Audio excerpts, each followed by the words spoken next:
goota tamarra sinna miidhee sinna moo'ee anjaladheen beeku kan biraa jiruu kophaatti wal beena rakkoon nammiine takkuma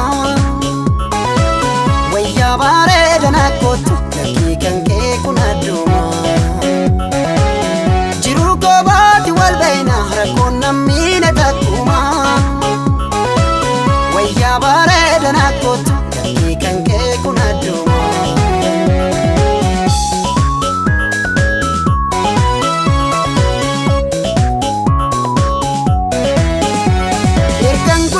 si argeti adaketi kuno kophaana dubbisa malmallisa hirkan guyyaa si argeti adaketi kuno kophaana dubbisa malmallisa ati silaa quban qabdu si jaalachuu kiyyan beektu yaada galee jiruutiyya qabamee mee amma nakkootu ati silaa quban qabdu si jaalachuu kiyyan beektu yaada galee jiruutiyya qabamee mee amma nakkootu dafiiko taskootu dafiiko taskootu dafiiko taskootu dafiiko taskootu dafiiko taskootu dafiiko taskootu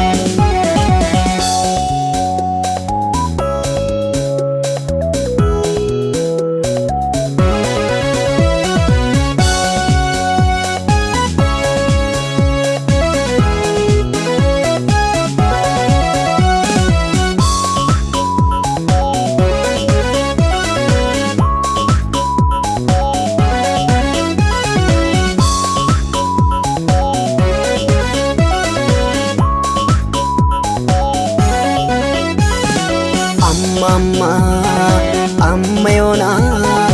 anjiru toguutu tamarra sinna miidhee sinna moo'ee anjaladheen beeku kan biraa jiruu kophaatti wal beena rakkoon nammiine takkuma wayyaa bareedana kootu lakkii kan kee kun adduma jiruu kophaatti wal beena rakkoon nammiine takkuma wayyaa bareedana kootu lakkii kan kee kun adduma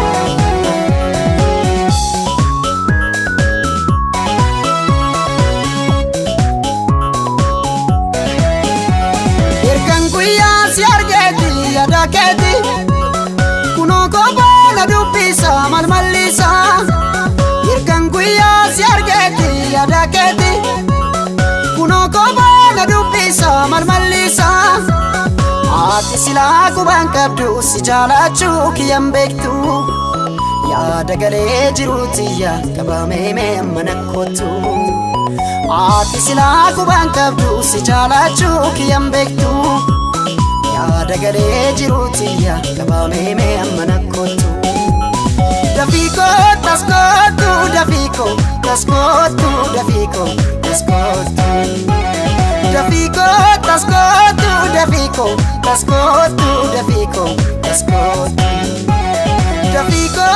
taskootu dafiiko taskootu dafiiko taskootu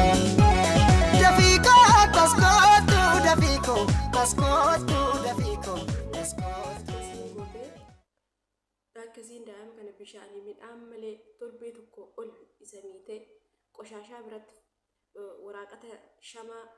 qoshaasharraa fuutee isaan hiitee du'e jettee bira teettee waa meeqa dubbattee garaa nu gubde rabbiin kinoo garaa keenya qabbaneesse isii immoo